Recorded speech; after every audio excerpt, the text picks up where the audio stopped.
Captain's Log Supplemental. Potpourri has been working on adjustments to our transporter that would theoretically allow for the remote watering of plants in our greenhouses. I appreciate the ingenuity, but it's raining on the bridge right now. I think the sprinklers will work just fine.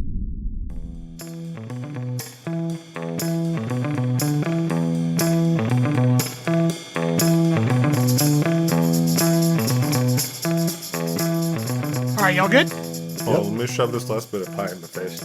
Good evening, everybody. Welcome to Captain's Log Supplemental. My name is Stanford. Joining me, as always, are my good friends Chris. Hi. And Rob. Evening. And we are joined by our lovely producer, Mariah. Hi there. You're a bastard. I know. I'm the worst person. Captain's Log Supplemental is a Star Trek rewatch podcast where we're rewatching all of Star Trek in chronological order. We got through Enterprise. We are almost done with the first season of Discovery. If you like what you hear or you don't, that's fine. Just lie. Give us a rate. Give us a review. Tell your friends about us. Tell any Star Trek communities you're a part of. Tell your parents, your long lost siblings, illegitimate children, whoever. Just make sure they listen to us. So, Chris, how was your pie?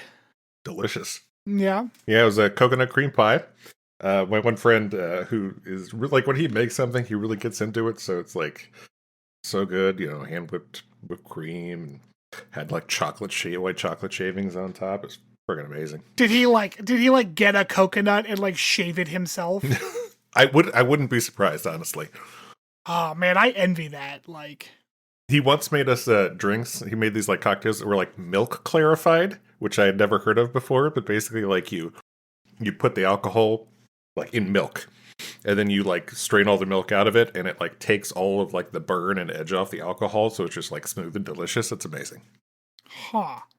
I don't like it when you mix dairy products and alcohol. Same. Well, the milk's not in it when you drink it. It's straight off. Yeah, they pulled all of that that coagulated milk kernel out because of the alcohol. So yeah, it's just fine. I don't trust it. Does it? How much of the alcohol is left?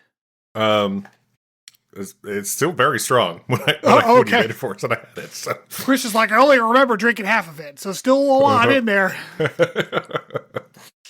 Oh man.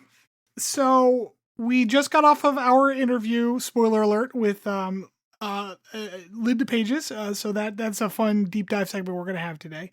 Does anyone want to chitty chat about anything? I think I don't have anything this week. So I'm going on a float trip this weekend.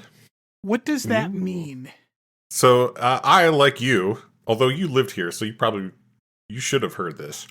But so like, it is a commonly referred to kind of like weekend vacation around here, where you go to some nice river, and you either get a raft. I've done that. A raft or tubes or something, and usually, drink beers as you lazily float down the river. So yes, I was too young to drink the beers, but yes, I have done that activity. Yeah. Yes, yeah. So you set up camp at the where you're going to end up, and then you like have a buddy drive you up to where you get in, and then you just kind of lazily float down the river till you get back to camp. Yeah, pretty much. Yeah, in this case, it's we're going to this like all-inclusive place, so we have like a little cabin. Oh, nice. And it comes with like meals and everything. They even like pack you a lunch for the river. It's pretty cool. What river is it on? The Black River. That's the one I went on. Oh, I wonder if it's like the same area. It's apparently very nice. So. That is where I saw river otters in the wild. Oh wow! Because that's so cool. It was like nighttime. I was walking to the bathroom at our campsite, and like I heard splashing in the water, and I had like a flashlight, and I looked down, and I'm like, "What the fuck are those?" Because like when otters are wet, it doesn't look like fur. It looks like a scaly kind of almost texture, especially at night under a bad lit like flashlight. So I'm like, is that a bunch of fucking lizards in the river? And I was like 11. So only later in life, analyzing that memory, I'm like, no, those were fucking otters. Like, what else could they have possibly been? So yeah, I saw a little family of otters playing around in the river.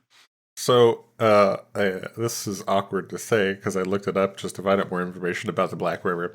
And the first thing that came up is about the Black River is a tributary of the White River. I'm like, Oh. Oh, That doesn't feel good.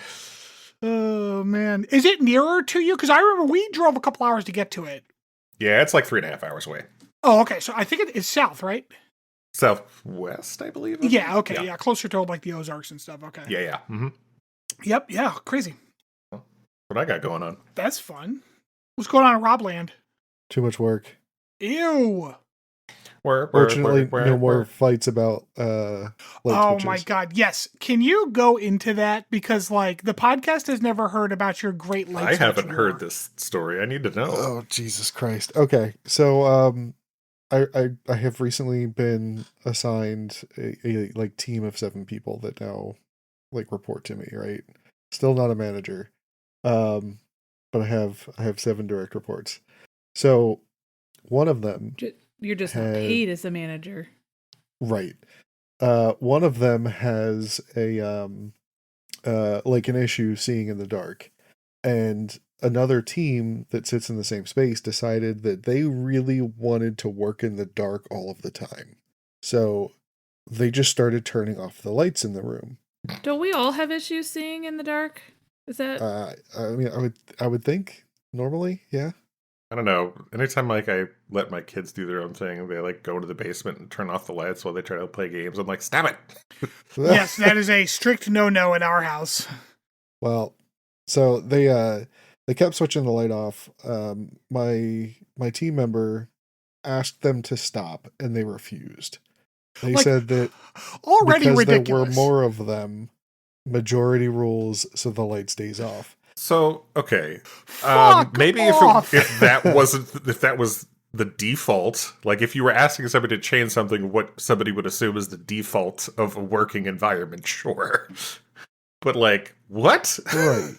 Yeah. So I tried going about this in 2 ways. One, I was like, first of all, the fire marshal is not going to be okay with this. But like, second of all, one of my team members legitimately has a hard time seeing in the dark. Like, this is a safety hazard for them, along with everyone else that's now in the dark. But like, they just took it to an extreme. They put duct tape over the normal light switch, and then at some point, the property management team came in and put in a motion sensor for the room.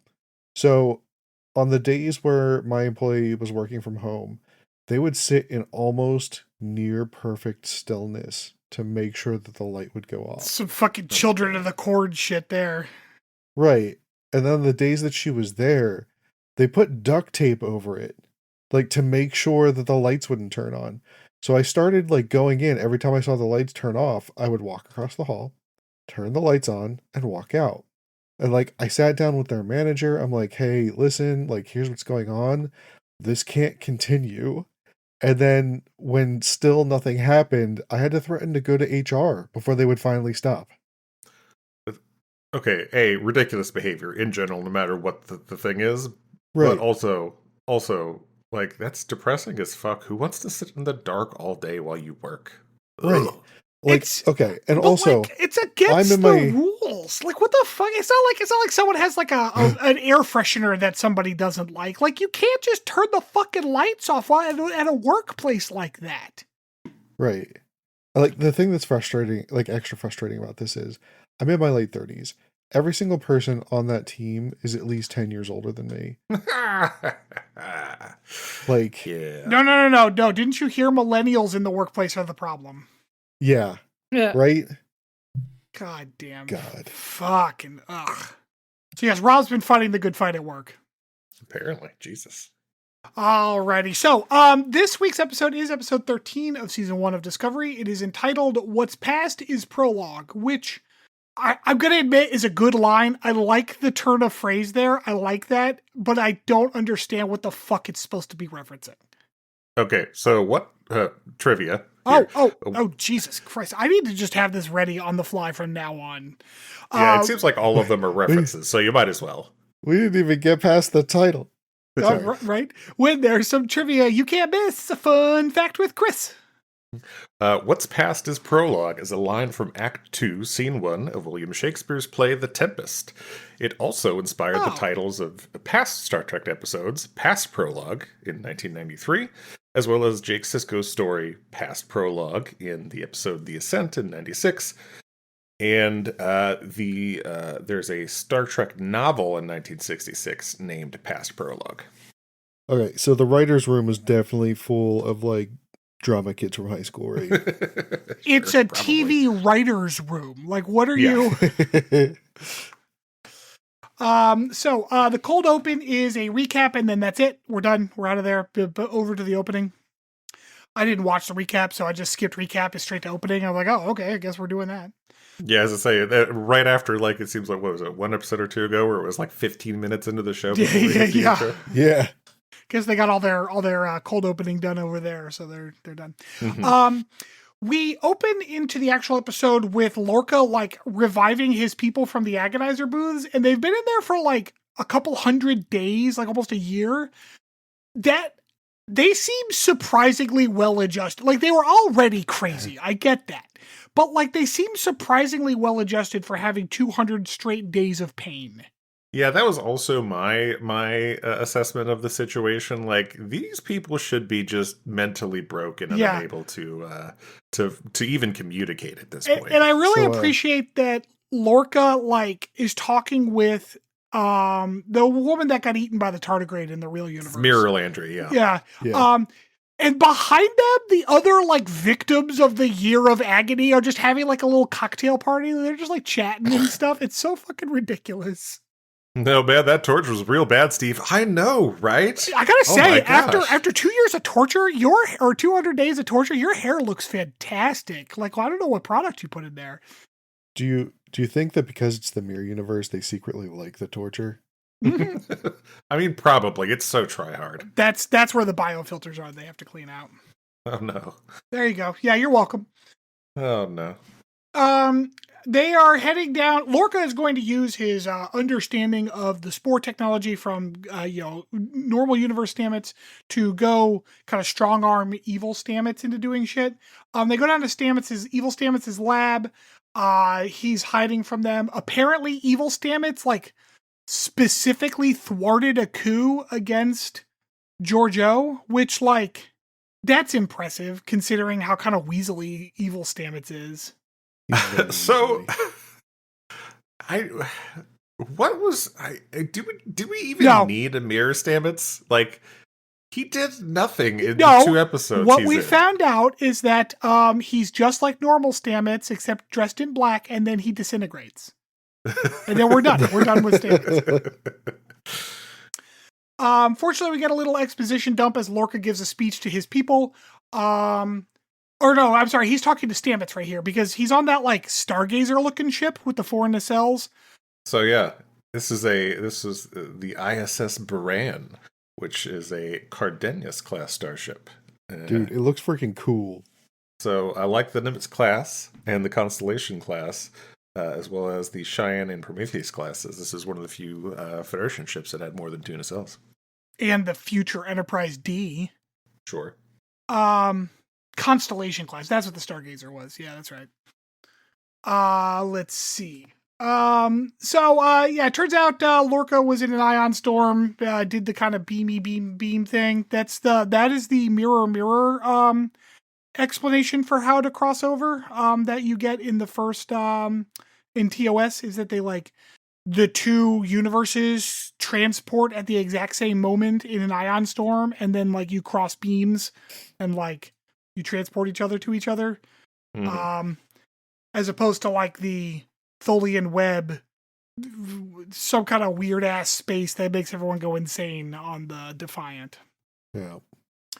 Turns out Stamets is working on a bioweapon. The disintegrates evil Stamets, just gone. Evil Stamets is no longer a thing that exists in the universe. And then he unleashes this. That didn't happen yet. That didn't happen until much later. Evil Stamets getting disintegrated? Right, yeah. No, it happened right here. He was gone. No, it didn't. No, they deploy the bioweapon, and then there's, like, he doesn't get disintegrated until, like, a while later. Yeah. Oh. I don't. Okay, well, maybe my notes have it better somewhere else. So anyways, he deploys his bioweapon to kill the Emperor's, like, garrison that's on the Charon. Charon? I don't remember what they were calling it. Karen. And I was like, bioweapon. And then they showed the bioweapon working, and I was like, oh, Jesus Christ. Yeah, it was rough. It was good. Much like all of the things they used to kill people in the Mirror Universe, it's absolutely horrifying. It's horrifying, yeah. Giorgio is watching all of this from her Imperial Stanley Cup. And she is not pleased. She tells, so Burnham's like, yo, let me talk to my ship, because obviously there's a fucking problem. The Emperor says, your choices have determined your fate. I won't let you talk to your ship. I don't understand what the fuck that's supposed to mean. Like, what? I guess because Burnham got tricked by Mirror Lorca, that... It's what? just edgelordy, yeah. Just a reason to get her out of the bridge before they fight, I guess. Yeah. More importantly, did either of you notice that, like, Burnham has this amped up hand buzzer thing in this fight? She, like, slaps somebody with the palm of her hands and shoots out an electric shock.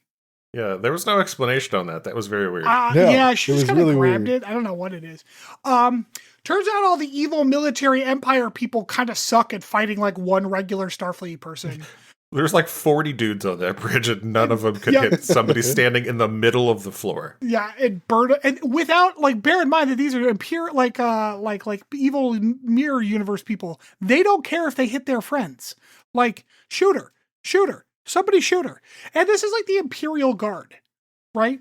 But nah, you know what they need? They need those red people from Star Wars. Those are also Imperial Guards. Yeah, that's what they need. They need them to come over here and whoop her ass. Okay, so we're back on Discovery. Stamets is being very pensive while Saru like does a captain's log narration of about how like their spores are all not coming back to life and stuff.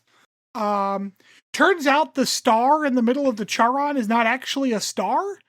It's a ball of burning spores, which is okay, sure. That might as well happen. Yep.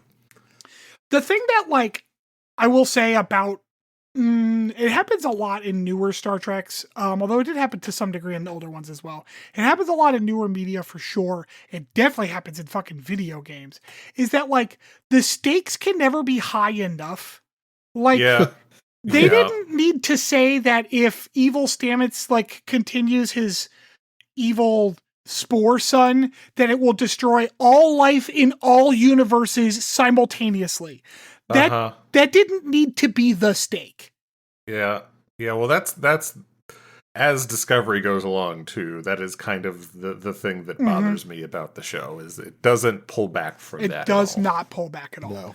No. It could have just been like, this is our only way home, a fine stake, or the mycelial network is a living organism and we should protect it because we're Starfleet, a fine stake. It doesn't have to be every single life, like, being in all universes. Everybody's gonna die. Will die, yeah. So I know we already made one Star Wars correlation here. I'm about to make a second, and I have a third later. If the mushrooms are the thing that binds all life together, then the Force is mushrooms. Yeah, that sounds right. That sounds about right. Yeah, that's why Dagobah's a good place for him, because it's wet. Yep. That's a dorkier joke than I'm even comfortable with. Lorca has some time to do some speeching before he goes and takes the Emperor, or like faces the Emperor, I guess. He says the line, "Make the Empire glorious again," which is very uncomfortable. Mega. So before that there was also the part where they were technobabbling about what the Empire was doing to the mycelial network. Sure. And they threw out that line where he's like, "How could they be short-sighted?" Oh yeah. They foolishly believe they'll be able to restore things before it collapses completely. I'm like, okay, Star Trek. Okay, we get it. All right, thank you. Giorgio's like, all right, let's go deal with Lorca. And then she goes herself, which I find silly. Like, you have people. Go make the people go do that.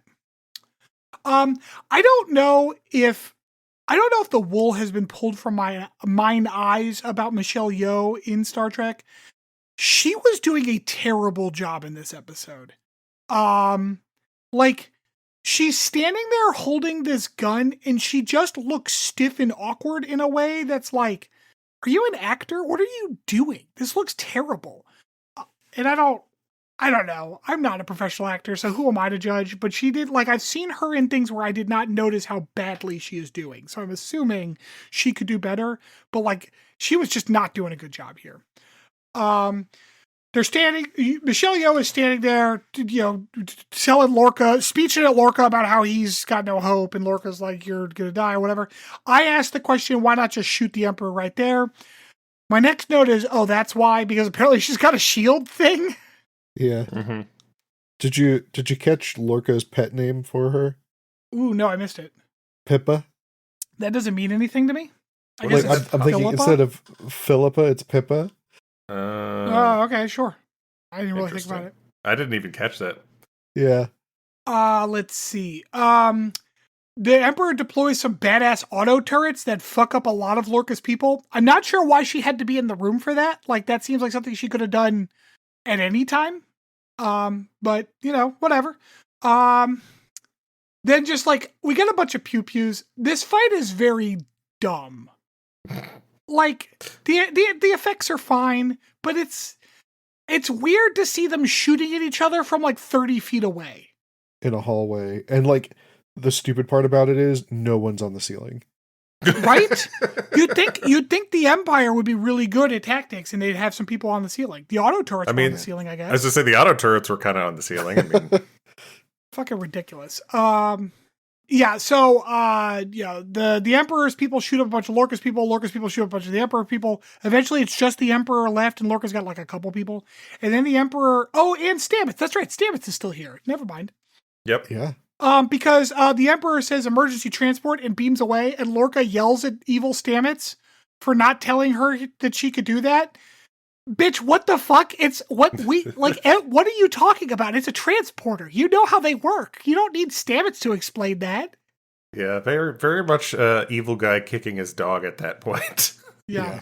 Berta makes a call to Discovery and tells like good Stamets about it, and then good Stamets kind of puts it all together about like this is what we need to do. We need to use the last of our spores to make a spore bomb to blow up the spore.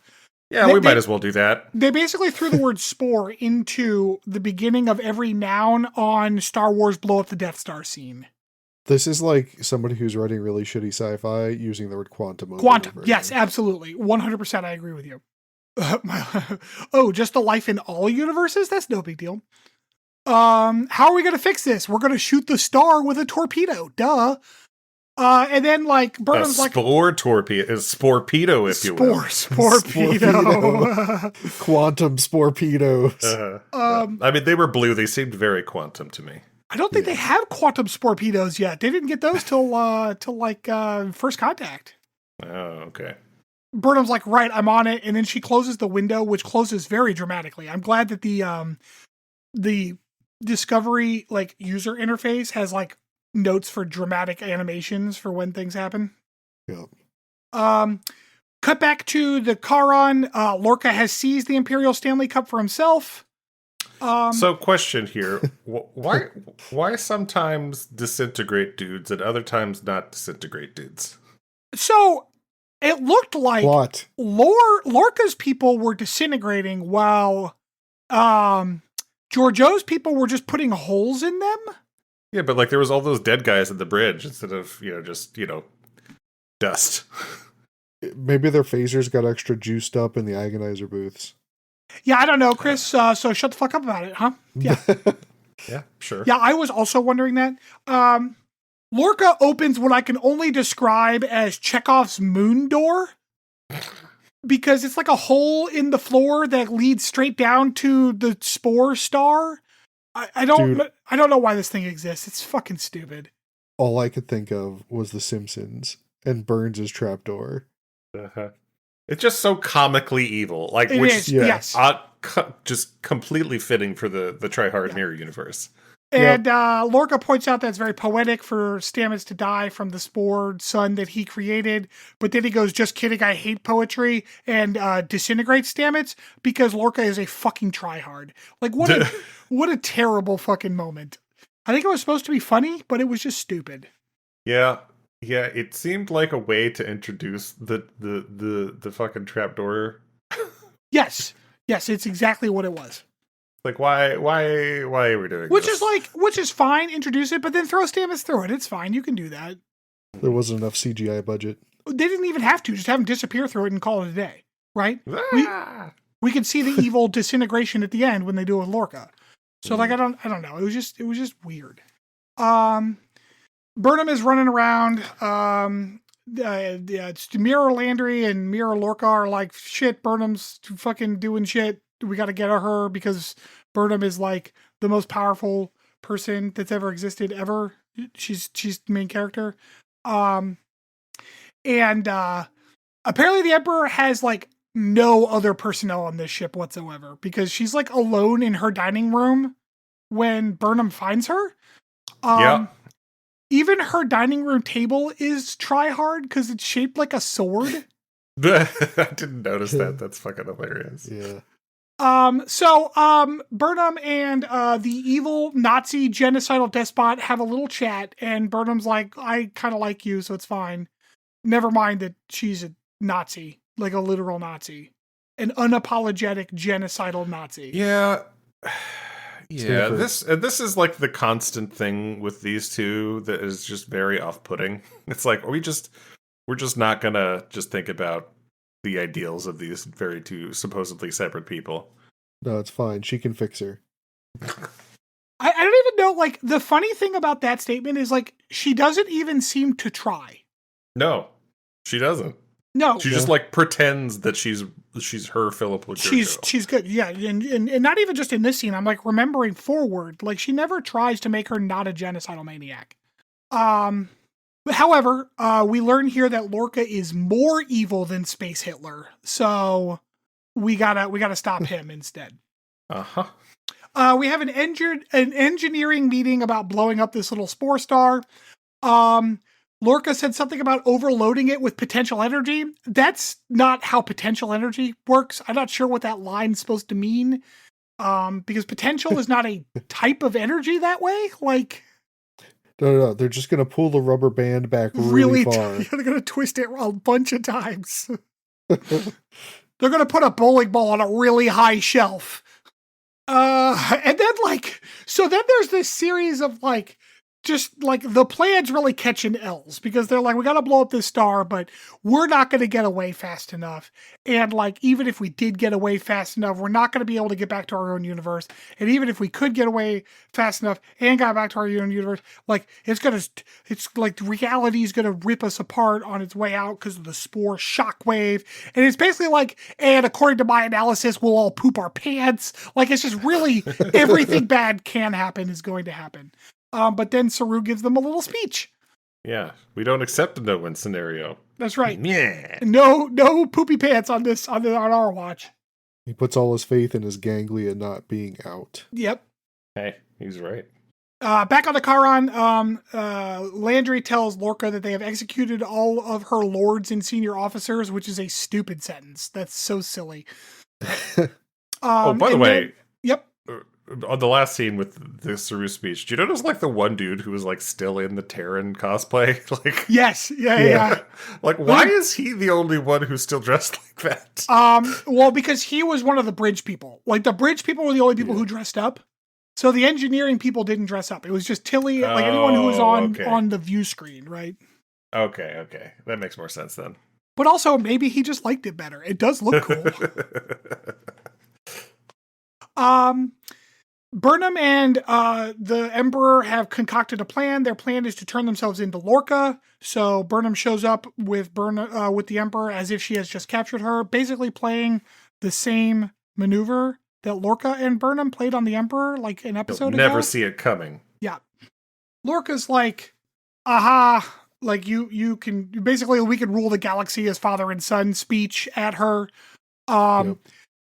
Burnham has one ground rule. She is not fucking him. That is her one rule. Yeah. It's like, I'll do whatever you want, but I ain't fucking you. He still gets a boner over it when she says she's going to stay there. Like, do you see the look on his face? He's yeah. Lorca's gross as shit. We see the Discovery is warping. And then Tilly kind of comes through with this like big solution that she's got. However, go surfing, dude. Like, this scene is not well constructed because it basically, this isn't a good back and forth. It's basically Stamets just mansplaining to Tilly everything. And it feels kind of terrible. It did feel weird because, like, Tilly started the explanation and then Stamets just kind of took Took over. over. Yeah. Like, I would just, like, I mean, let her finish, Jesus. Something that would That is never kind of his happen in thing, real though. life. Sorry, Rob, go ahead. That is kind of his thing. Like, he's kind of, I know he's, like, kind of reinvented himself ever since he got high on mushrooms, but, like, he's still kind of a dick. I guess I don't disagree in concept. However, it felt like this was trying to be the standard Star Trek technobabble. We've come up with a solution back and forth, and they lopsided it too much because Tilly has had inspiration and solutions to problems in the past. Like, why did this have to be Stamets, you know? Yeah. Anyways, they drop out of the warp, get a call from Lorca, who accuses them of cult-like devotion to the Federation, which is a fun pot calling the kettle black right there. Well, yeah, he earlier he called it a failing social experiment too. So that's fine. Yeah. I mean, they were losing a war apparently. So what do I know? I mean, like all he has to say is sheeple, and you know, we're just back on the nose again. Saru, so Lorca's like, Burnham has joined us. She's on our side now. And you know, you can stand down and go. And Saru's like, I need to see Burnham for proof of that. And Burnham's like, yep, right here, Saru. This is good. This was the plan. And Saru's like, cool. Shoot the fuck out of them, please. And like, honestly, kind of a cool little setup. I like that. I liked that. There was no it wasn't a fake little nonsense. Someone bongs the shit out of somebody else with a pipe. I think the Emperor like hit like one of her guards upside the head with a pipe, and it made this incredibly comedic like metallic bong noise.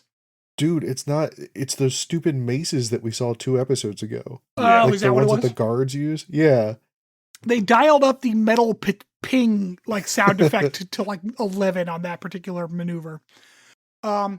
There's some like fighting that happens here. At one point, Yo like takes a gun and shoots a dude under the chin through the top of his head, and that was a pretty cool little scene. This is a long ass fight scene. It is juxtaposed by how terrible the rest of this fight scene is. The choreography is awful because like it's evenly paced. Like it's hit, then hit, then hit, then hit, like back and forth between the various sides. And it's so evenly paced that it feels amateur. Like, and we know Michelle Yeoh can do a fight choreography. Like, Yeah. I don't know what happened here, but it's awful. It is. It was so long. Objectively terrible. Like I was watching it, I'm like, from WWE to choreograph their fight scene. That's what it felt like. It just kept going too. I'm like, oh, all right, we get it. Fighting. It did, yep. Okay. Fortunately, Lorca still has some troops. Oh wait, hold on. Oh yeah. So to kind of like. Oh, I'm sorry. I accidentally skipped ahead in my notes. Okay, so hold on. Let's see. Bad choreography. Oh no, not the Stanley Cup because the Stanley Cup gets shot. So eventually Burnham is fighting Lorca directly, and I'm like, just nerve pinch him, but she doesn't do that. But she does use her Vulcan Krav Maga. Like she does try though. She like does at one point where she tries to like grip his neck, and he like blocks her. Yeah, yeah.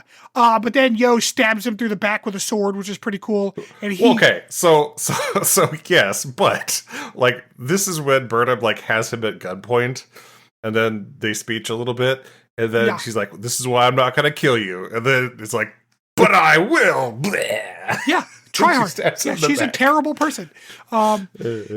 He falls through Chekhov's moon door and immediately turns into a TIE fighter.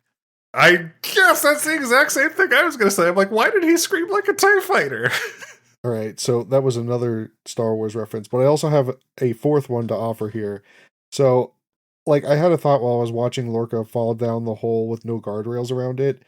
Do you think that, like, when Lorca first showed back up, like, as a prisoner under Burnham, that somebody there was like, somehow Lorca returned? Fucking loser. Oh shit. That's the title of the memo that George O sent out. Like, Right? oh man. So at this point they have pretty much all the time they need, but we still have to feel panicked and rushed. Giorgio, and again, I think she was phoning in this entire filmed episode because she delivers this line. You fought well for a moment. I thought I had her back with me. And that is the exact pace she said it in, instead of what I'm assuming the intent was, you fought well. For a moment, I thought I had her back with me. But it sounds like she said to Burnham, like, you fought pretty good for a second there. Like, it's, I don't know what Michelle Yeoh's issue was here, but she was phoning in everything this episode. It turns out Lorca still has some troops. I don't know where these guys came from, but that's okay because these troops suck. They're just kind of shooting and missing a bunch. But eventually, like, they get the containment field on the Spore Star shut down so that Discovery can do their exciting plan. Discovery is going to beam Burnham out. Burnham runs and grabs Michelle Yeoh in the like transporter hug maneuver that we always do. Kind of interestingly, they don't show up on the Discovery in a hug though. They show up on separate pads. Yeah, I thought that was weird too. That's like the first time that's ever happened. And like, I don't care about the science of that. It is just a weird kind of jarring transition because like, I've never seen that before. Okay, so Burnham and the Emperor are now on the transporter pad, having just freshly beamed back. Put a pin in that.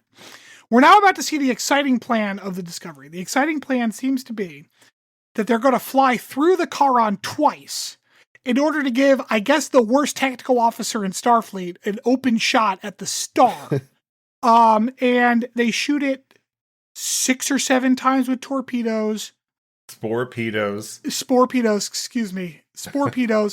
And then they hit warp. Apparently the explosion from the star is traveling faster than light, which is very impressive. But there's also like the spore shockwave that's being released. And so their plan is to use the spore shockwave to kind of like do a rolling start on their own spore drive in order to fire themselves back to the regular universe. Okay. Sure, we might as well do that. Tilly tells Saru that the levels look good while everything is sparking and on fire around her. And it was just kind of a funny line. Very exciting CGI, chase, dramatic, yada, yada, yada. And then right as the shockwave kind of hits them, they do their lame-ass spin and are like zipped back into the mycelial network. We cut back to the transporter room where Michael and the Emperor are still just hanging out on the transporter pad, even though like countable minutes have gone by. They're still just like right there.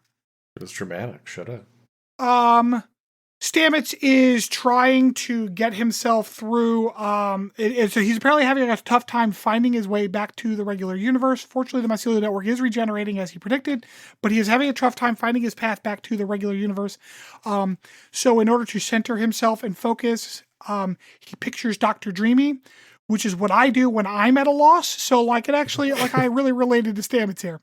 And as we watch, we can tell that the mycelial network is actually just the old Pipes screensaver from Windows 95.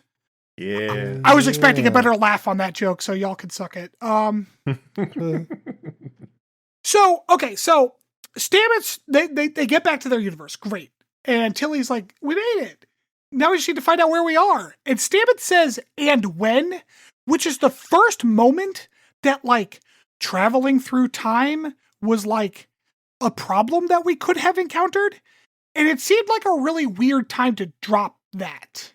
Because, like, why would he say that? What the fuck are we talking about? What's the issue? Well, it turns out the issue is that they are 9 months in the future. Okay?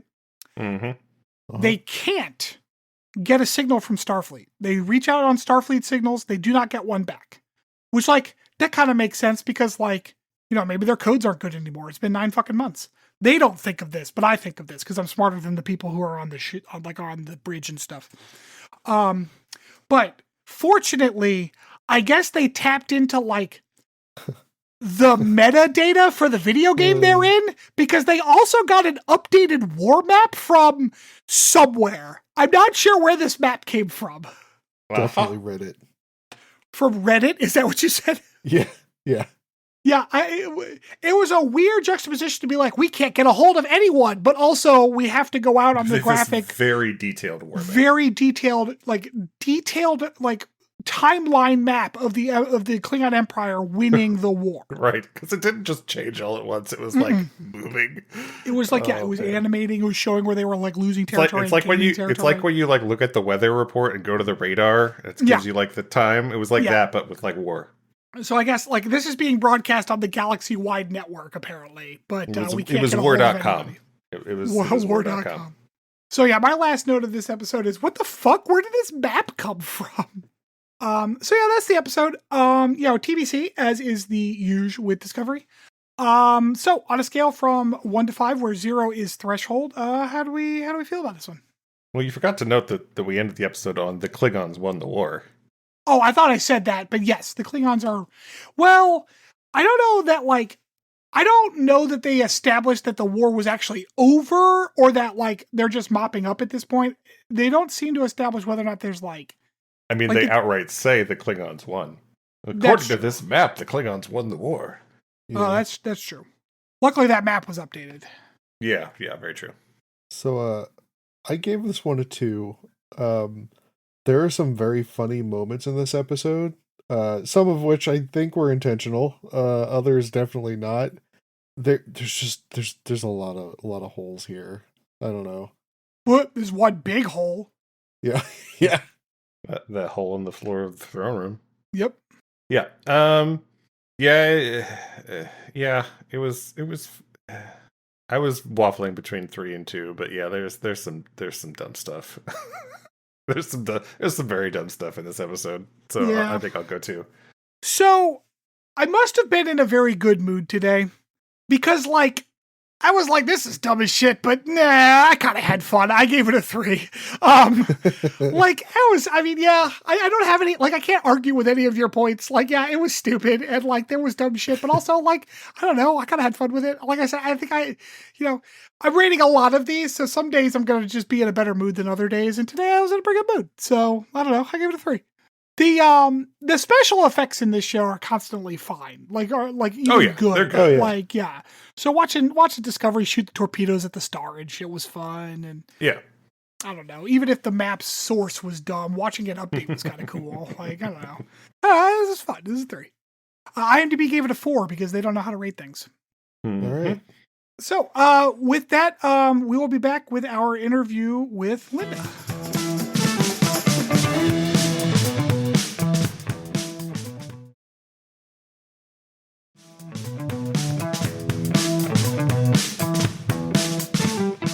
Welcome back. So today we have something a little bit different and a little bit more exciting than our usual kind of schlock that we sling here. Today we are joined by a special guest, a Miss Linda Paiges, who we will be chatting with for this segment. Hi, Linda. How are you? Hi, I'm great. How are you? You know what? I'm doing pretty well, actually. This is very exciting for us. This is very exciting for me too. I'm so happy to be here. So I found Linda on TikTok because the algorithm really knows what to serve me. Yeah, the Voyager content. Yeah. So how long have you been like doing those kinds of videos on TikTok?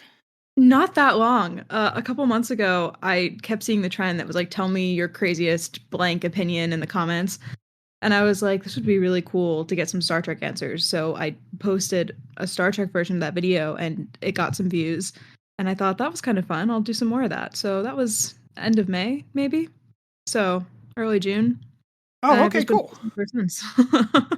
Very cool. Very cool. You're not like this is the first time you've heard of us. You're not familiar with our podcast at all. I am not, but I'm excited that I am now. Okay, perfect. Because that means that you don't have any preconceived notions of us going in, which is score. Blank slate. So the one question I always ask our guests first is like, how did you get into Star Trek, or what was kind of your earliest experience with Star Trek? So I came home from school. I was 6. We had just moved. And I came home, and my dad had been in the process of rewatching through all of the Star Treks, and he just happened to be on Voyager, the season 2 episode, The Thaw.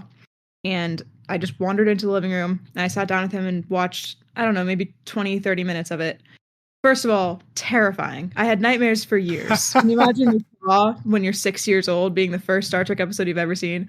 But of course, I was totally drawn in by Janeway. I thought, here's this, this captain who kind of looks like me, and she's the leader, and she's a scientist. And I asked my dad when the episode was over, I was like, can we watch another one? He's like, you can't start with Voyager. You have to start with the original series. So oh no. You can't start with Voyager. So we watched The Trouble with Tribbles that night, and I was Sure. hooked ever since. I just never put it down. So your dad was into Star Trek? Oh yeah. Yeah. No, my dad is the original Trekkie, yes. Passed it on. I watched nothing but the original series until I was 12, and my dad finally said, okay, we need to watch The Next Generation. You have to move on. I love the original series too, but there are other Star Treks. So I watched Next Gen. We watched Next Gen together, and then we moved on to Voyager. And I watched Voyager ever since I started Voyager when I was 13, and I have watched basically nothing since. I just started Deep 9 in January. So Oh wow, okay. Yeah. Wow, so from 6 to 12 you watched nothing but the original series. That's literally nothing but Star Trek the original series and Disney Channel. That's a long indoctrination period right there. Oh yeah. At the ages of 6 and 9, I'm surprised you were into TOS as much as as it sounds like you were. I am too, honestly, looking back, but I was so fascinated by it. I think it was just the idea of being in space and getting to explore the universe in that way, and I just loved it. I was just so drawn in by that idea, and I'm really grateful for that, because it's the reason that I'm a physics major now, and I'm studying so that I can work in the space industry and get as close to Star Trek as possible. So, very cool. But I'm surprised too, because I go back now and watch some of those episodes. I'm like, I can't believe that 6-year-old me was just sitting there eyes glued to the TV watching this. Yeah. Well, to kind of ashamedly admit my age here, I was about 6 when I was watching TNG with my parents, back when it was like new and on TV. So and sometimes I watch some of those episodes and I think the same thing. Like, how did I keep my attention through an hour of Picard pontificating about something when I was 6, 7 years old? Hey, he pontificates very well. Okay. He does. It's very easy to watch Picard kind of go on a rant. Yeah. So I guess I might already know the answer to this, but what is your favorite Star Trek that you've watched so far? My favorite Star Trek is Voyager. I know it's really hard to tell by looking at my social media accounts, because I'm very, very chill.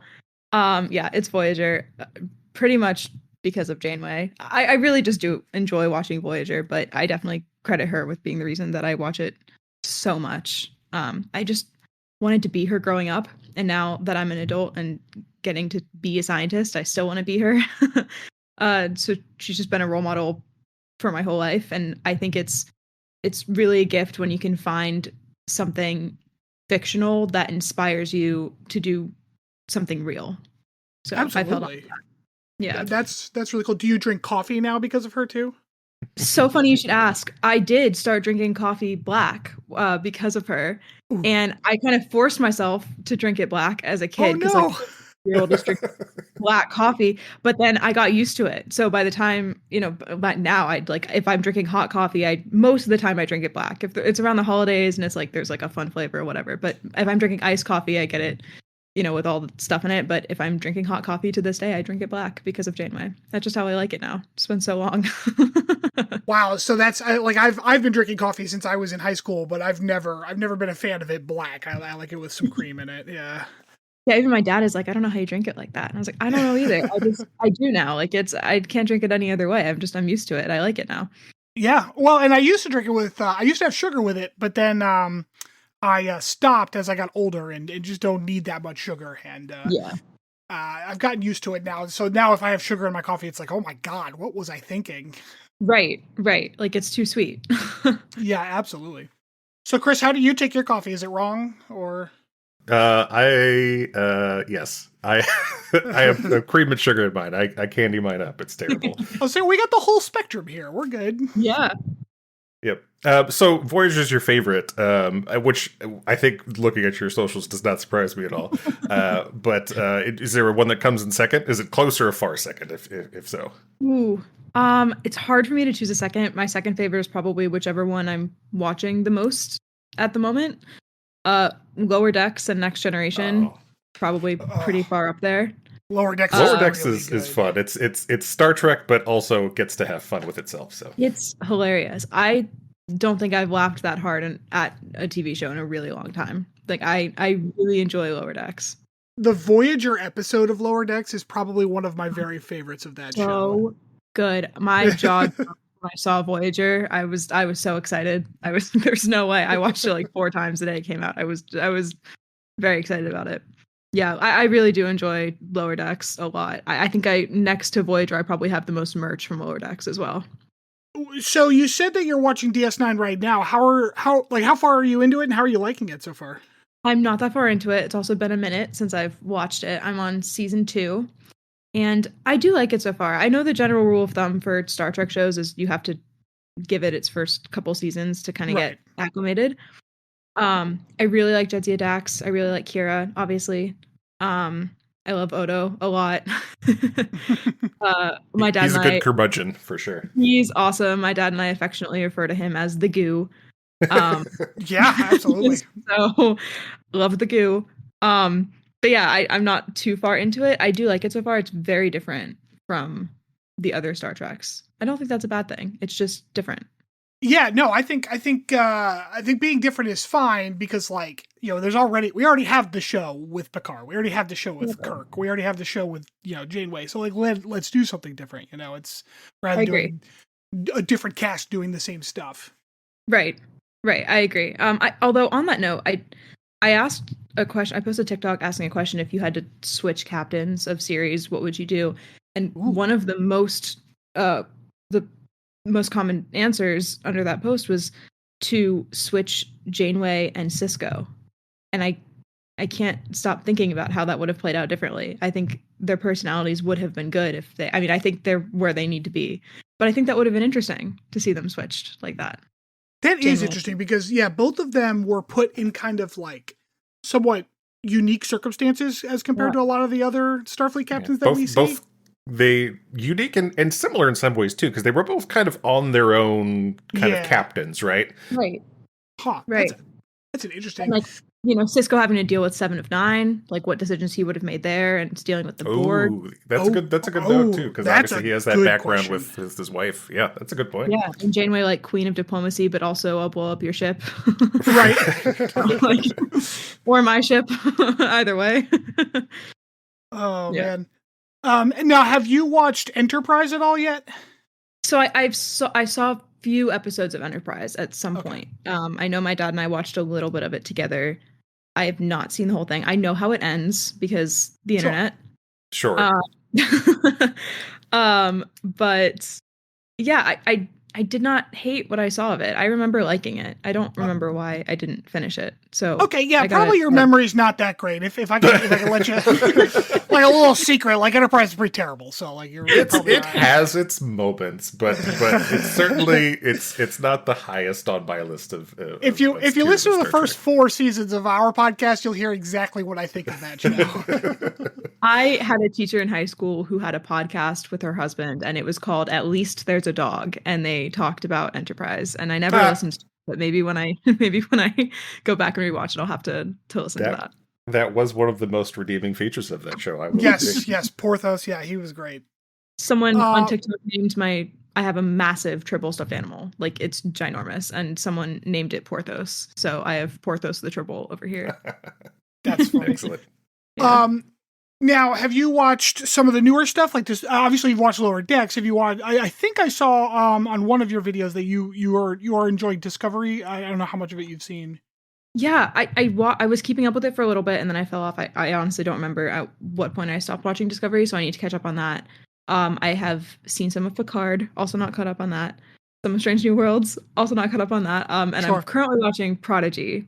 Which I've seen the first full season of, but it's been a minute, and I have not seen season 2, so I was trying to finish it before I meet Kate Mulgrew on Saturday. So we will see if I can accomplish that. But so far, I'm really. First of all, I have not seen a new Star Trek that I didn't like. There are Okay. things about them that I could say I would have done differently, but I feel like that could be. You could say that about anything.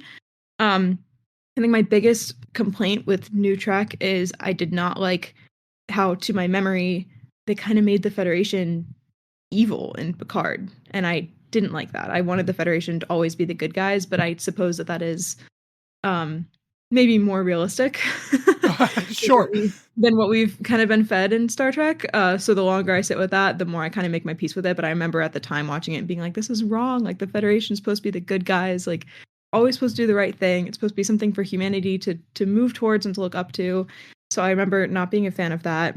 But yeah, and I really enjoyed what I saw of Discovery. I know that it gets a lot of hate, but I really like it. I mean, it's not like anything that we have. And again, I haven't finished it, so I could finish it and have a totally different opinion. But it wasn't like anything that we'd seen in Star Trek. But like we were talking about earlier, it doesn't need to be. It doesn't need to feel like what I would call maybe the golden age of Star Trek, which would be like, you know, the next generation to through Voyager. It doesn't need to be reminiscent of that era to be a good show, you know. Absolutely. Yeah. So, yeah. Yeah, and you know, I think to your point, I think it's important to do different things, especially when there is so much Star Trek media out there. If you're just doing the same thing over and over again, it gets stale and boring. So Exactly. So yeah, we're on this podcast enjoyers of new Trek. So we're not amongst the haters. Yes, I'm really excited about Starfleet Academy because Yes. I have been saying for years, like ever since I was a kid, I was like, I want to, like, they talk about Starfleet Academy, I want to see a show based off this. So I was really excited when they announced it, and I'm really excited that it's coming out while I'm in college. So I'm, you know, at that stage. So that's really exciting. And it is going to have Tilly in it, who's pretty much one of the best characters that came out in New Trek. So I didn't know that. I knew that the Doctor would be in it. I didn't know Tilly would be in it. Oh, yes, I did. I forgot that Robert Picardo was going to be in it. Yes. I've seen a couple different theories on how the Doctor is going to come back. One of the ones was that it's the Doctor from, what's it called? The Voyager episode where, Living Witness, where they like survive from 800, and it's that version of the Doctor that finally makes it back to the Alpha Quadrant, which I thought was interesting. I kind of just assumed it would just be an updated EMH, and he would pull the whole like, well, I had to age myself because. Right. How much of you're still in the first season of Prodigy? Yes. Okay. Yeah. Okay. I know but I know in season 2 we're gonna see Chakotay. I know we're gonna see the Doctor. Yeah, the Doctor does show back up, and as much as I can remember from Prodigy, it was the same one from the Delta Quadrant. Okay. Yeah, Chris and I both have children that are like the exact same age, so we actually both watched all of Prodigy with our kids. Aw. Yeah, the thing about Prodigy that really kind of made me sad was that I thought it had such good potential for parents to watch it with their kids. They brought back characters that are well loved and well known in the Star Trek franchise, like Janeway. So that pulls in viewers like me who are not watching it, you know, with kids, but watching it because I'll watch anything that Catherine Janeway is in. But also, you know, targeting it towards kids. And then it got tossed between networks or whatever happened. And they kind of just dropped the ball as far as advertising and everything goes. And that made me sad. I really wanted them to just push really hard on this. And I wanted it to do really well because it was just such a good opportunity to get, you know, more young people into Trek. Absolutely. So, in one of your posts on TikTok, you had mentioned that Learning Curve is one of your most rewatched Star Trek episodes. Is it your favorite? I don't know about my favorite. I find it like if I've had a bad day or I'm just looking for something comforting and I just don't want to think too hard, that's the episode I put on. And I can't explain that because they go pretty deep into the Maquis and their past and everything. So it's not necessarily like a light episode. There's just something about having to take the cheese to sick bay and just Tuvok's frustration with the Maquis and everything that I just rewatch it a lot. I really don't know why it's made my list of most rewatched episodes. It's not the best episode of Voyager by any means. I don't think it's terrible, but there are definitely better Voyager episodes out there. Is that the one where he has them like running laps around the cargo bay? Yes. Okay, yeah. Yes, he does. And you know, Chakotay just punches the Maquis in the face awesome. It's an awesome episode. Yeah, anytime Chakotay got to get like physically violent, always felt like a good episode. Like, 'cause Yeah, he didn't it get did. to do it very often. Yeah. It was like unleashing his real self. Yeah. Getting to like revert back to like yeah, no, I did really enjoy that. I would say my favorite episode is probably The Killing Game, parts 1 and 2. Oh, yes. Really, I loved the idea, like the execution of the idea was so good. Like I loved the concept. It was just really well done. Yeah. That's that, and this is me trying to use my old man memory here. That's the one where they're like in the holodeck for the 2 episodes with the Nazis. Yeah, yeah. That's right. The Rojan turned the holodeck into basically a torture chamber for the entire crew. It just keep killing them over and over again and bringing them back to the doctor who has to revive them. And we got like a really good Harry Kim moment, which I really liked, where he kind of stood up to the Rojan and you got to see him as like an officer for the first time and not just like the kid of the ship kind of and of the bridge crew. Still not worthy of promotion, but certainly a nice moment. Yeah. No, poor Harry Kim. I've said it on my TikTok before, but I'll say it again. Give that poor man a break and a pip. Mm-hmm. Man, that's and that's one of the great things about Lower Decks too. Is it really? I feel like embraced kind of the larger Star Trek community and kind of talked about the things that they talk about. With things like with episodes based around Harry Kim not getting promoted and that episode and was so awesome. Yeah, it's amazing. You have 2 pips. It was so you're all still ensigns. It was so good. It was great. I'm so glad that Sarah Wong decided to go back and do that. It was so good. I laughed so hard. I laughed when they had the salamander baby on there was a nod to that and they had like like all the transport accents and then the salamander baby. Lower Decks is just such a love letter to Star Trek and Star Trek fans. It Absolutely. is too, yeah. And kind of speaking of the larger community, so the Chris and our other host Rob, like we're all about the same age. We kind of went to school together. So we have like the middle-aged man perspective pretty well established here. But I was curious, like, if you could talk about your perspective as like kind of a young woman in the Star Trek community, which has always been kind of unfortunately male dominated. Yeah. I think honestly, like my dad was the one who got me into Star Trek. And also the one who took me, both my parents took me to conventions growing up. I was always not only the youngest person in line to meet Trek actors by at least 30 years, but I was also oftentimes one of the only women in line to meet the Trek actors. So I think that was kind of when I figured out that like, oh, this is like a male dominated community, but that never really bothered me growing up because I just looked up to Janeway so much. Like I just wanted to be her so bad. And I just really clung to the female representation in Star Trek, the good female representation in Star Trek. Yeah. When they were doing a good job at it. Yeah. Like I said, just avoid Enterprise. Yeah. But even the characters Star Trek was really bad about this, about sexualizing female characters. Oh yeah. But even the characters they did sexualize still had strong moments. So there was still something to kind of cling on to and look up to. Like I loved Beverly Crusher. I loved Deanna Troi growing up. Ironically, actually, though, in TNG, the character I related to most as a kid was Wesley Crusher. Sure. Yeah, that makes sense. Yeah. So I definitely he was my favorite. It's funny. I think thinking back to watching it as a kid, I think I felt the same way because I watched it when I was young like that. So yeah, I was like, that would totally be me. I would totally be the kid running around the starship, like because one of my parents was working there, and I got to like, I would totally be bothering Geordi in engineering and asking how everything worked and just wanting to be a part of it because I just thought it was so cool. Like that would absolutely be me. So I definitely related to him and was really surprised to find out that so many people hated him.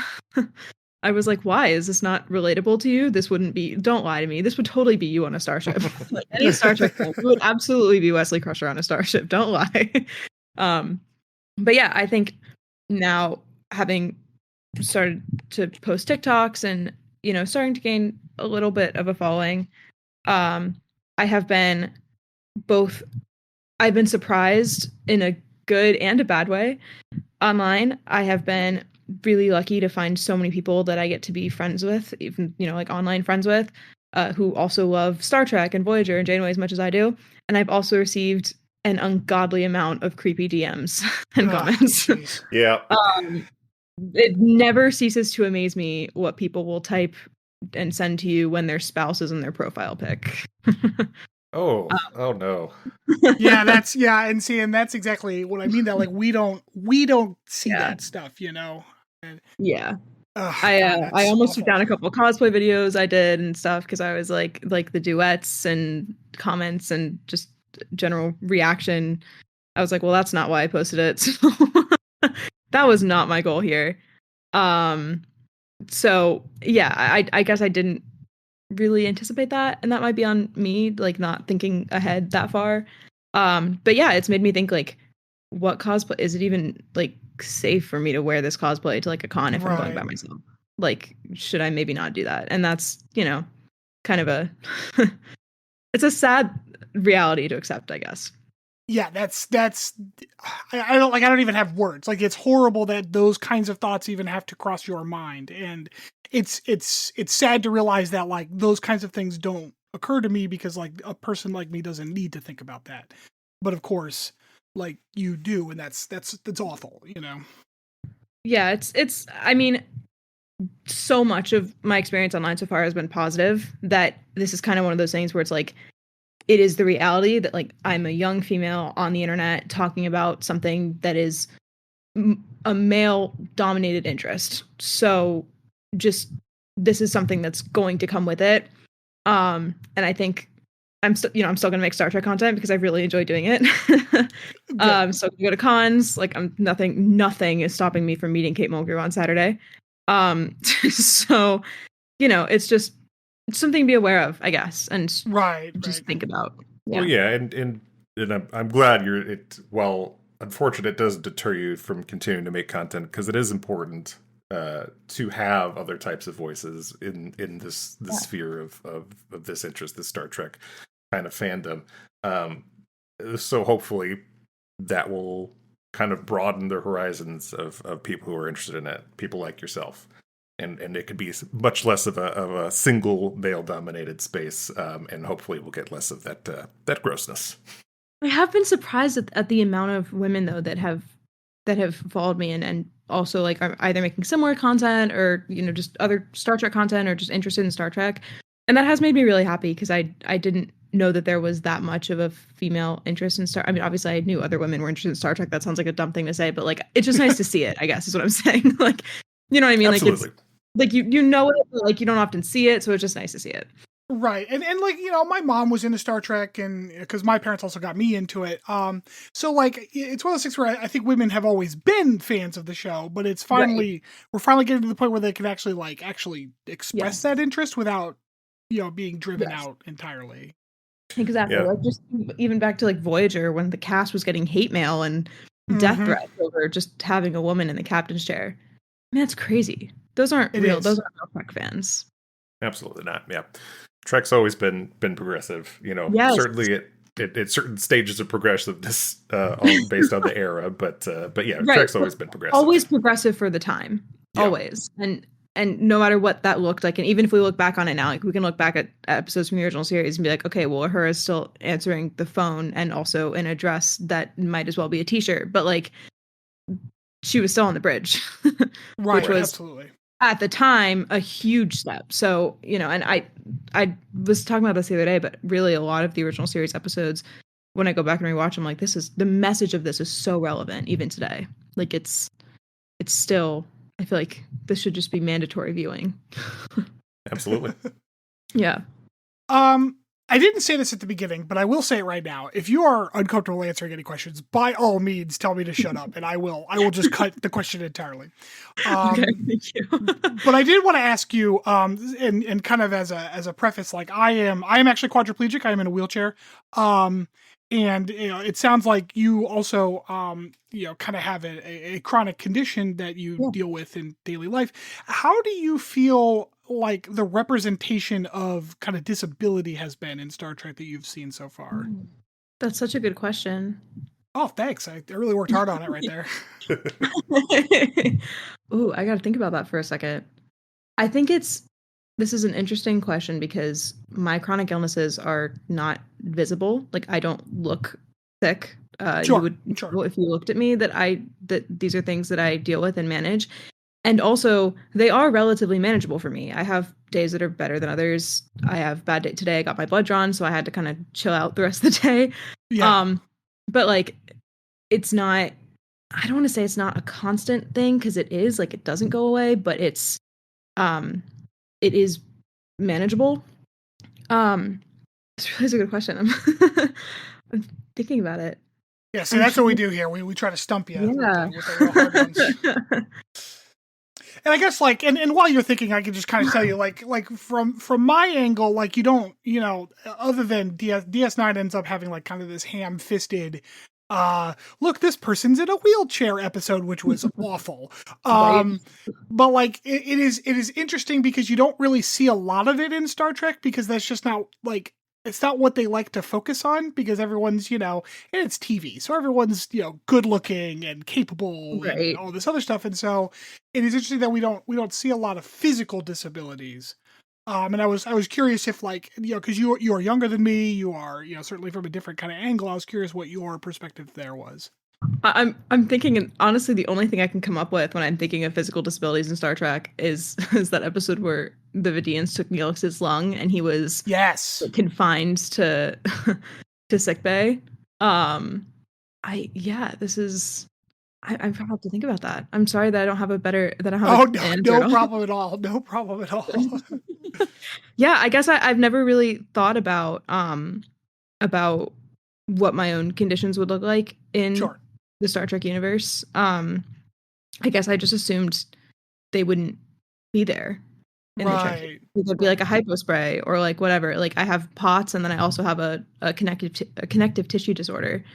And I guess I just assumed that those just wouldn't be.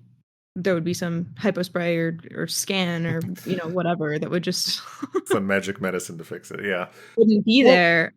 If you're lucky, you get some kind of cool like cyber implant thing. That cool. There you go. Make me Borg, but like jeez, individual Borg, 7 of 9 style Borg. Like I get the Borg powers without being in a hive mind. Sure. Yeah. Well, there was that one episode of Next Generation where Worf gets taken out by a barrel, where he's basically not able to like walk around and stuff. I guess that's the one that always comes to mind for me. Yeah. He doesn't take it very well though. He doesn't. I just saw a TikTok today about Worf's best one-liners, and I think my favorite will always be the interaction with Q, where Q's like, "What do I have to do to convince you I'm human?" Worf says, "Die," and Q goes, "Eat any good books lately?" Yeah, eat any good books lately. Yeah. I always laugh. I can't even say it without laughing. So in kind of a like a lighter tone, do you have like a wish list? It sounds like Starfleet Academy might already be meeting some of these, but do you have like a wish list of things you'd like Star Trek to do in the future? I desperately want Star Trek Janeway, and I know that Prodigy probably hit a little bit of the mark for that, but I want young Janeway. Janeway's autobiography, kind of young Janeway. Like I would just want to see her like go through the academy and like her time on the Albatani. Oh, okay. And so like she was an engineer, right? She was a science officer. Science officer, that's right. Yeah. Right. Oh man, see, look at me. I'm a fake fan over here. Yeah, science officer on the Albatani under Captain Paris. Captain Paris, that's right. Yeah. Now, obviously we're a Star Trek podcast. We that's kind of where our focus is, but like aside from Star Trek, are there any what do you do? But you don't have to get like weird personal stuff. But like what other kind of media do you consume? Like any other kind of shows, IPs, that kind of stuff? Yeah, so I am a general sci-fi lover. So even though I'm not sure Star Wars is actually really sci-fi, I still am gonna count it here. We'll be So- nice and say sure. Yeah, that's okay, fine. sure. I would say space fantasy, but let's call it sci-fi for all intents and purposes. I live in Orlando, so during the year I live in the theme parks, and I love going to Galaxy's Edge and getting to live in, Star Wars land for a little bit. I'm a big Battlestar Galactica fan. Love Firefly. Wish we had more Firefly media. Mm, What else? Harry Potter. okay.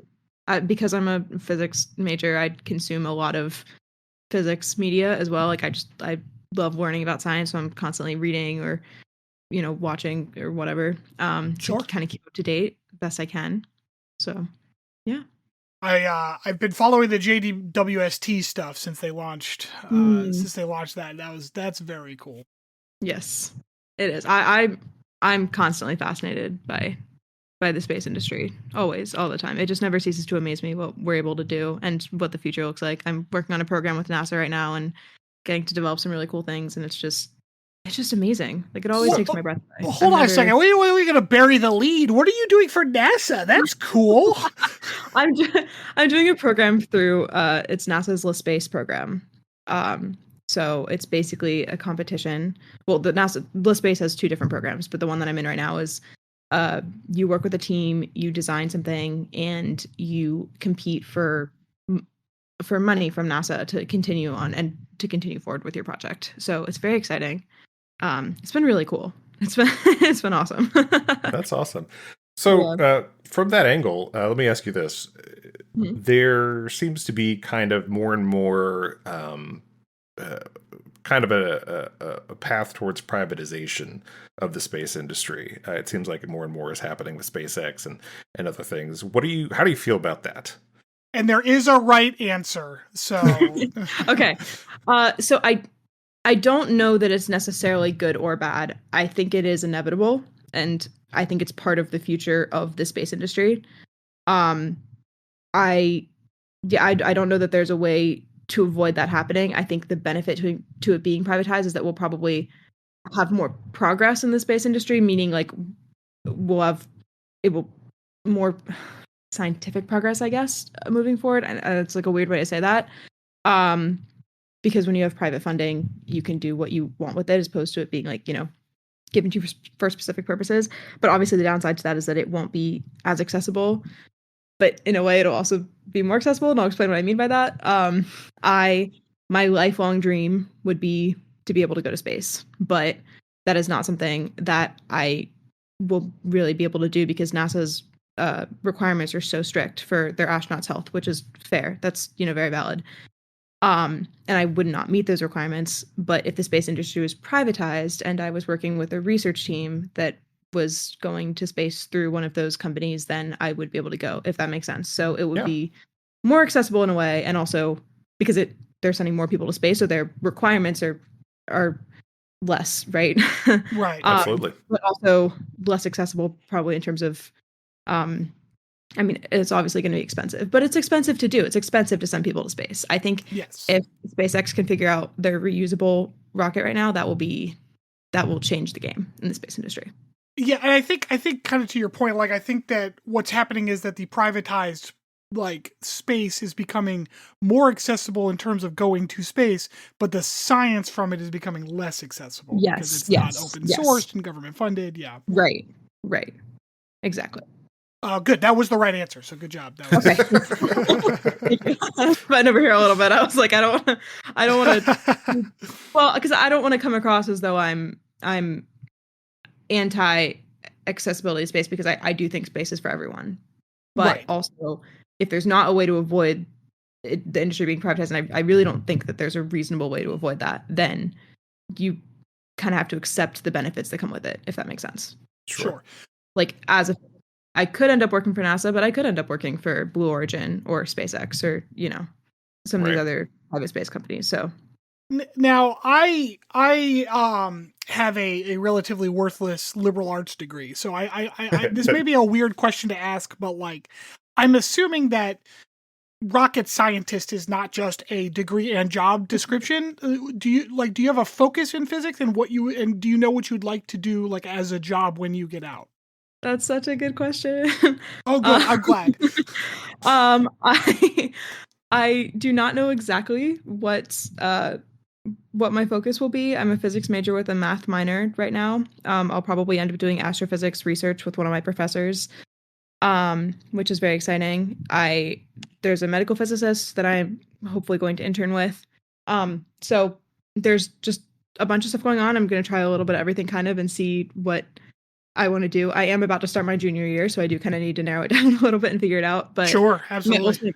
my ultimate goal would be to have a company that develops medical technology for space travel. I come from a family of pharmacists and people who work in the medical industry, so I would really like to continue that. But man, but we should have had space Rob on instead of Chris then, because he man. he works at a hospital. Yeah. on the way. Yeah. So now this is, fortunately my last question wasn't as dumb as I thought it was going to be, but let me see if I can double down. What is a medical physicist? No, I didn't know either until I started researching this like a year ago. Medical physicists could be working with cancer patients for cancer treatment if they're getting radiation.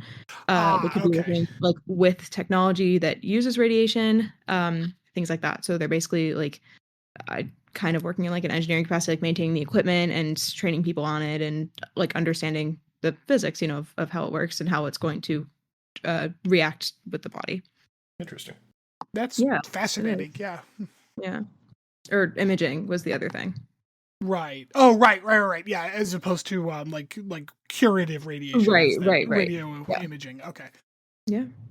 Well, I mean that we've gone well past my questions. Chris, do you have anything left? So you mentioned you're going to, is it SuperCon in Florida? Yes, Florida SuperCon. Very fun. Any particular content you're planning on making while you're down there? Anything you're focusing on? Yes. So I will be flying solo on Friday and Sunday, but on Saturday I'm dragging my parents and my best friend with me. So I don't know. My dad probably will not be in any TikToks. He'll probably be filming the TikToks, but my mom and my best friend will. You will be seeing a lot of them on my page. Yes, I have some plans. I'm very excited. I'm hopefully going to be able to do cosplay on Friday and Sunday. So both Janeway, of course. Of course. Expect nothing less. Speaking of Janeway, I not really a question, but I'm definitely firmly in the camp of she made the right decision with Tuvix. Just gonna put that out there. Yes, thank you. You'd said you were scrolling through my. I wasn't going to get political. I am firmly Team Janeway. # bye bye Tuvix is my most. Bye bye Tuvix. Janeway made the right call 100%. I can't believe this is a debate. Although I will say, I say that. I mean, for obvious reasons, it's intended to be a difficult discussion. There's obviously two sides to it. That's the point of the episode. But which I love, and I love that we're still this passionate about it 30 years later. But I mean, I wasn't even alive when this episode was made, so I think jeez. Just rub it in. I wasn't even born until 3 years after Voyager ended. My parents weren't even married yet when Voyager ended. Oh my god. Jeez. I just realized that we might be like your parents' age then. Yeah. Oh, that's not. I don't like that. Yeah, but I was debating Tuvix in a comment section the other day, and I thought it was like a friendly debate. I mean, it was a little heated, but I thought it was still friendly. Like I thought we were just Trekkies, just having a conversation. But then he called me a Nazi. Oh, and I was like, no! Oh yeah, what? Oh, yeah. I said, what? What do you mean? He's like, yeah, well, it's obviously supposed to be about World War II, and if you side with Janeway, then you're a Nazi. And I was like, I think I missed that. Ooh. I don't think you know the point of the episode if it slapped you in the face. Like, what a leap in logic. Right. And I actually I had DM'd this account too because I was like, I'm really enjoying I'm making track content whatever. I was like, I love our like Tuvix back and forth. Like if you wanted to make this like a video series, we could stitch and like go back and forth. And I mean, again, the whole point was I was thinking like friendly debate, like, get people to engage with it and, talk about Tuvix and whatever. And, he never responded to the DM. I guess now I know why. So Sure. Yeah, he must have been really confused when the Killing Game episodes happened then, because Janeway I wasn't was on the thinking- Nazi I side. kind of, Yeah. I kind of stopped responding after that because I was like, I don't think I'm gonna get anywhere. But it did shock me a lot. So, and now and for a while I like stopped posting about Tuvix, and then the other night I was making my mom watch it with me, before we go to SuperCon because I was debating having her wear a shirt that either said Team Tuvix and like having my best friend wear a shirt that said Team Janeway. That was one of the Excellent. ideas we come up with. Amazing. Right. To Amazing. get them to, but then my mom was like firmly Team Janeway, and I was like, well, that's the right answer, but then we can't. Like, so, because she would walk around all day being like, I know it says Team Tuvix, but that's just because my daughter made me wear it. I'm really Team Janeway, so I couldn't. Right. Yeah. You don't need like an asterisk on the T-shirt. Right. Yeah. Right. You would cause just an incredible ruckus if you did that. I know. That's why I kind of wanted to do it. I was like, and we're like all together in the same group. Like that would be great. But yeah, no, I did take a different Janeway quote for my shirt. So Which one? it says, "I prefer Captain." Oh yes, that's in the very first episode. Yes, it is, and I always loved that scene. I love how how nervous Harry Kim It's is. a really good scene. It's a great scene, and I would absolutely be Harry. As much as I think I would be Janeway in that scenario, I would absolutely be Harry Kim. Like I would absolutely be like overeager and like too nervous. Sure. It's kind of an interesting insight as to how Star Trek in the 90s was trying to handle like gender concepts in a way that like almost feels more modern in the way it was kind of constructed. Right. And then it didn't matter that she said that because like a season in, I think Tom Paris's only lines in the last half of the series were "Yes, ma'am." Yeah, yes. That sounds about right. I mean, it's Paris. I think it's all he said later on. So yeah, that kind of, but I do love the scene though. It is great. Cool. Well, that's all we've got. Is like you are a social media kind of personality. Like, where can people find you and your content if they would like to find me on TikTok and Instagram at Linda Paiges. And that's Paiges, if I recall. Yes. Paige is actually my middle name, but I see. Yes, I am signed to a small indie record label in South Florida, and I had been going by Linda Paige, but since all my social medias were Linda Paiges, we decided to just run with that. So, I'm sorry. Are you a singer or like a musician? Yes. Yes, I am a singer. I actually might. I don't know. Maybe I have some music coming out this summer. Who knows? Stay tuned. Oh my god, that's super exciting. It is. Now, like, is it Star Trek themed music or like you're doing the whole Anthony Montgomery thing? It's so funny. I wrote I wrote a song the other day that I have not sent to my producer yet that has like a tiny little Star Trek reference in it. It is, but yeah. So I was considering it. But no, it is not Star Trek themed. I will say though, it will deter anyone from ever cheating on me after listening to my music. All right, like, so we're already over time that I wanted to spend on this, and you've just dropped like this bomb of like all these other questions I want to ask. So I think we might have to get you back on someday. That sounds like a plan. Okay. Well, I really want to say thank you for taking the time to speak with us. You are, as I said before, we kind of got started here. You have the honor of being our very first person on the podcast who is not directly related to one of us. So I cannot thank you enough for that. Thank you so much. I was so excited when you reached out. I really appreciate you having me. Yes, absolutely. And like I said, we'll try to have you back so we can talk about what it's like being a musician, because that sounds fascinating. That sounds like a plan. All right. Thanks again. Thank you. Live long and prosper. Peace and long life. There it is. Yeah, Chris. Yeah, there you go.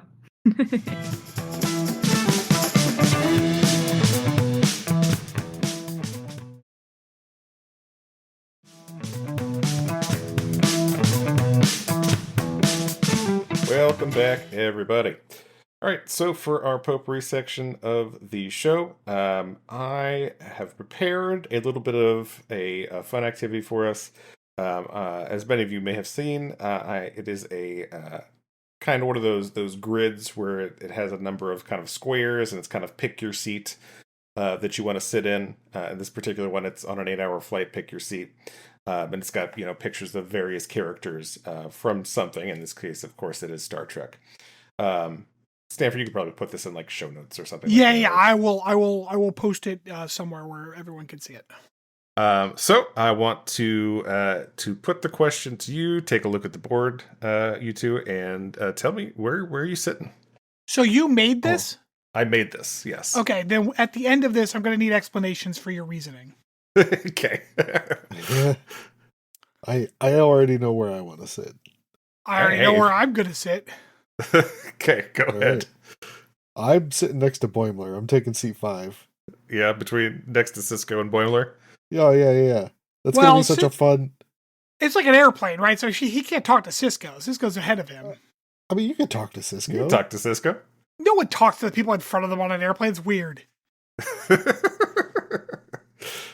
You ever traveled with more than like 2 other family members or friends? Ew! Dude, we did this. I'm not allowed to talk. I'm not allowed to have more than one friend because I'm in a wheelchair. That's the ADA rule. We did this in college when we were like to and from the cruise. I wasn't on your flight to the cruise. Oh, well then I talked with Hallett and Verb.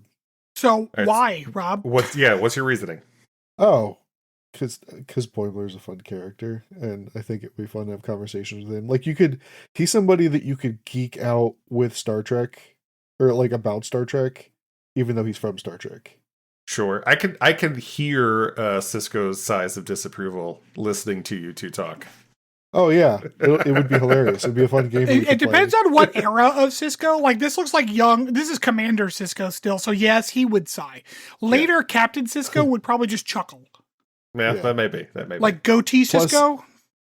Plus, we could like shout across the aisle at Worf, and like get him to sing for us or something. Sure. All right, Stanford. All right, so there's a trap here designed for me, and I'm going to admit that I'm falling into it immediately because I would absolutely not only sit next to Dr. Dreamy, but also Garrick. Amazing, like amazing. Okay, and like there's probably the way Garrick talks to people. There's probably great conversation between the two of them that I could be like in between. Like, yes, I would absolutely hang out next to Dr. Culber and Garrick. Like that sounds incredible. Can I tell you the seat that I'm definitely not taking? Because okay, I would not want seat 3. As much as I would love to have a conversation with Phlox, he seems like the kind of guy who would cut his toenails on an airplane. You're not wrong. Yeah. I mean, like, I might sit next to a Gorn because it'd be funny. Yeah, plus, Kirk and the Gorn would be just like fighting over the seats. It'd be good entertainment. Yeah. Do you have a seat that you designed for yourself here, Chris? I did not. No, this was I mainly planned this for you two, and particularly laying a trap for you. So I did put kind of negatives around Culber for you. If you noticed. I noticed. Yeah. Yeah, I can't sit in front of him because I'm not going next to Q. Yeah, because there you have Q. You have the Borg Queen semi-adjacent, who's going to be fucking with Picard the whole time. Right, so that's why it won't bother me because she'll be distracted. And then you have Worf, who's just going to be annoyed by you the entire time, probably. So. Yeah, but I can't hear him rolling his eyes behind me, so it'll be fine. So. And I don't know, like Janeway next to Q is actually a pretty strong choice. I like that, like as a concept. Too. Yeah, you did that was nice because them going back and forth was always kind of funny. Yeah. I think if I had to pick one on here, I'm taking seat 6. Thank you. next to Quinto Spock. Okay. And Captain Daddy. Captain Daddy and Spockery Quinto, yeah. Yeah, Spockery Quinto, yeah. For sure. That's the strong choice. Don't get me wrong. That is a strong choice, yeah. I saw a Reddit post this week. It has been confirmed that the cast and crew do refer to Pike's hair as Pike's Peak. I saw that. That's lame. Yeah, I saw that. Seat on Prep taken. Probably 8. just so I can sit and watch Janeway and Q go back and forth against together. Sure. And also see Picard and the Queen. There's a lot of drama happening right there. I like to imagine. You also get all the nonsense happening behind you in seat 9. That's what I was going to say. I like to That's imagine true. that I'm in the back, like having my wonderful time right behind you, Chris. Culber would be so annoyed. Yeah. I don't think so. He's gonna be fine. I'm nothing but a gentleman. It's not like I'm gonna get handsy. Like, Oh man. Well, like I said, just a little fun exercise. It went exactly as I thought it would. I wasn't sure where Rob would sit. I was thinking he would be more of an 8 kind of guy. Yeah, I thought that was a strong possibility, but I could see 5 for sure. Yeah, absolutely. Yeah. Boimler would be fun. I feel like honestly, Boimler would get annoying. Possibly. Oh, I don't think so. I don't know. I really like Boimler as a character. I think that he's very interesting, despite his like constant fanning out. But for me, it's a choice between 5 and 6. Yeah. Well, I'll be sitting in 6, so choice is made for you. All right, seat 5 it is. All right. Well, any final thoughts, guys? No, that was fun. I like that. Yeah, it was good. All right. Well, as Stanford said at the top of the pod, please rate, review, subscribe, tell your friends, enemies, sisters, brothers, former roommates. Everybody, anybody who does is much appreciated and helps the podcast tremendously. And we will catch you next time. And don't forget to check out Linda Paiges, Paiges, on the socials. She was very gracious enough to give us some of her time, and it would be cool if our ones of listeners would go check out her stuff as well. Absolutely. All right, folks, we will catch you next time. See you next week. Bye-bye.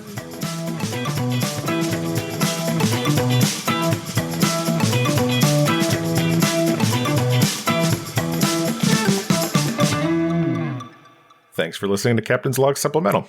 You can follow us on Twitter at PodCLS or send us hate mail at podcls3@gmail.com.